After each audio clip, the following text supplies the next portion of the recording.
Ever pondered about how to make smartphones more accessible for the elderly?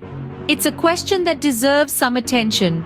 In this digital age, smartphones have become an integral part of our lives, and it's only fair that everyone, regardless of their age, should be able to use them comfortably.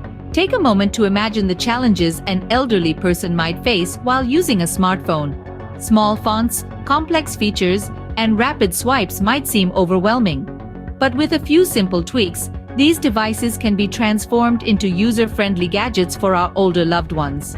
First off, the screen. A larger text size can make a world of difference for someone struggling with vision.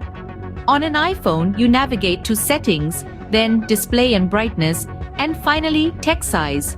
Here you can slide to adjust the text size according to preference. For Android users, the path to adjust text size is Settings, then Display, followed by Font size. Next up, the keyboard.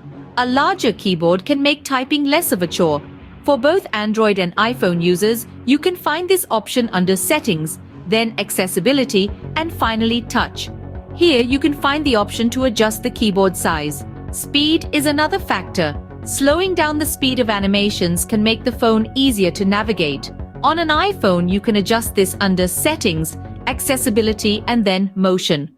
For Android, you can find this under Settings, then Accessibility, and finally, Remove Animations.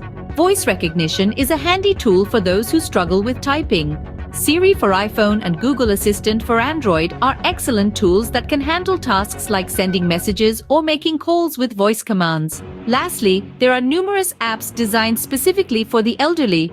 Apps like Senior Safety Phone or Big Launcher have simplified interfaces and larger icons that can make smartphones easier to use. Let's recap.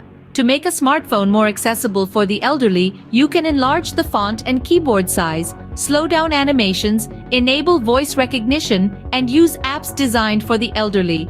By making these simple adjustments, we can help our elderly loved ones navigate the digital world with ease. Remember, it's not about making them tech-savvy overnight, it's about making technology more accessible and user-friendly for them. Because everyone deserves to enjoy the benefits of the digital age, regardless of their age. And that concludes our guide on how to set up a smartphone for the elderly. It may seem like a small step, but it can make a massive difference in someone's life. So, go ahead and share this knowledge because sometimes the simplest gestures can mean the most.